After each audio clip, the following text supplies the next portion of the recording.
اے مہاجرین کی جماعت، یا معاشر المہاجرین، اللہ اکبر، اے مہاجرین کی جماعت، 5 باتیں جب تم ان میں مبتلا ہو جاؤ گے، اور میں اللہ کی پناہ چاہتا ہوں اس بات سے کہ تم اس میں مبتلا ہو جاؤ۔ اللہ اللہ، فرمایا وہ 5 باتیں میں ڈرتا ہوں کہ تم ان میں مبتلا ہو جاؤ گے، اور میں اس بات سے پناہ بھی مانگتا ہوں کہ تم اس میں ان میں مبتلا ہو جاؤ۔ وہ 5 باتیں کون سی ہیں؟ توجہ فرمائیے گا۔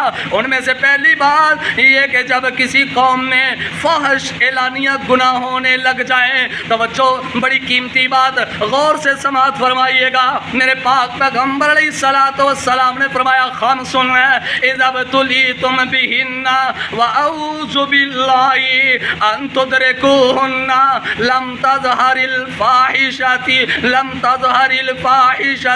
فی قوم قط حتی یعلنوا بہا۔ اللہ اللہ، آقا مدنی کریم علیہ السلام نے فرمایا 5 باتیں ہیں جب تم ان میں مبتلا ہو جاؤ گے، اور میں اللہ کی پناہ چاہتا ہوں اس بات سے کہ تم اس میں مبتلا ہو جاؤ۔ وہ 5 باتیں کون سی ہیں؟ غور فرمائیے گا۔ ان میں سب سے پہلی بات فرمایا، پہلی یہ کہ جب کسی قوم میں فحش اعلانیہ گناہ ہونے لگ جائیں، اعلانیہ طور پر شراب پی جا رہی ہو، اعلانیہ طور پر زنا ہو رہا ہو، اعلانیہ طور پر بدکاری ہو رہی ہو، اعلانیہ طور پر لنڈ بازی ہو رہی ہو، اللہ اکبر، غور فرمائے نا، یہ سارے کے سارے گناہ اعلانیہ طور پر ہو رہے ہیں۔ نہ کوئی زنا سے خوف زدہ ہے، نہ کوئی شراب سے خوف زدہ ہے، نہ کوئی چوری سے خوف زدہ ہے، نہ کوئی جناب رشوت خوری سے خوف زدہ ہے۔ رشوت دینے میں صرف عوام الناس مبتلا نہیں، بلکہ دیکھ لو نا،